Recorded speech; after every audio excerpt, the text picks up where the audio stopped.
Если перестал работать замок крышки багажника задней двери.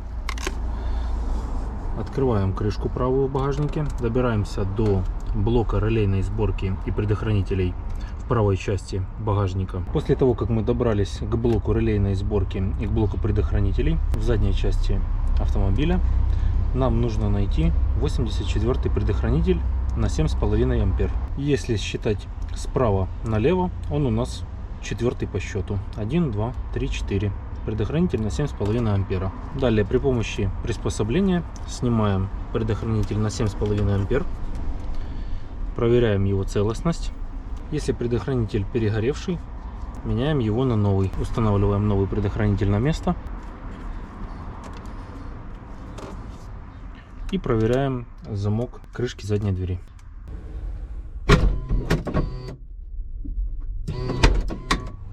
Полное видео с перечнем всех предохранителей и реле в релейной сборке в багажном отделении есть на канале. Ссылку оставлю вверху в всплывающем окне и под видео в описании.